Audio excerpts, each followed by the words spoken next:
Now, they are passionate about their causes and not afraid to push the envelope. In tonight's SG Pulse, Vanessa Lim looks at young adults rallying to build their versions of a better society, despite challenges from COVID-19.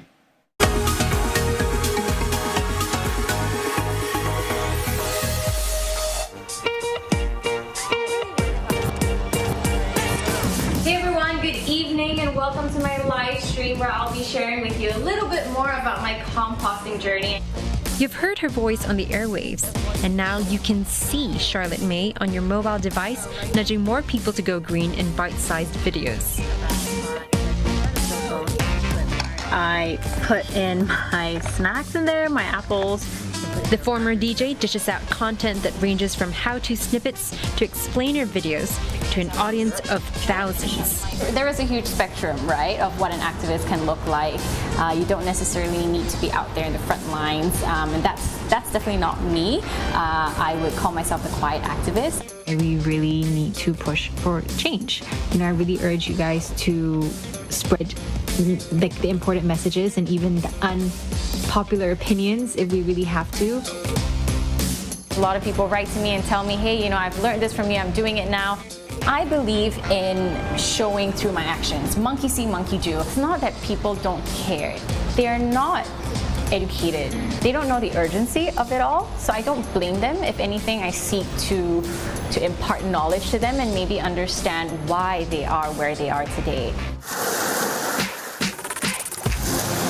But sustainability has a new enemy, and its name is COVID-19. Waste is piling up, and for some, money that could have gone to sustainable practices is used to stay afloat. For the 28-year-old, the fight is far from over. It is called the inconvenient truth for a reason. We expect there to always be a plastic bag, even if we're buying like a small little box of medication. We expect there to be, a napkin with our cutlery, for example. Whereas if we live in a world where we actually have to request for these things or even bring our own or even pay if you want that plastic bag, then we will be exercising a little bit more mindfulness and consciousness.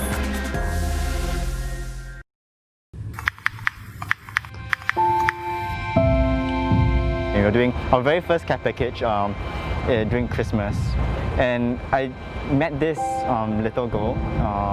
She was about 9-10 years old, and this was when her mom and herself were collecting cardboard. She started tugging my shirt, and I was very confused. So I asked her mom, what is she doing? And she actually wanted a Christmas exchange. She actually gave me a teddy bear. And I think that's when I started realizing that it's not just me giving back to the community, but the community can also, in a sense, give back to me. Nur Hazim hasn't looked back. From working with needy families, he's now highlighting the plight of another group that's often overlooked. Hello! So right now we are out and about at Jurong East. It's pretty bad weather right now, so sometimes the tissue sellers may not really be there. But usually we just go around making sure that they are alright, whether they need any help, social assistance, etc. Also here we have Francis. Francis, a part of the Signpost project. Yeah, so two of us are going around making sure that our peddler friends are all safe and happy.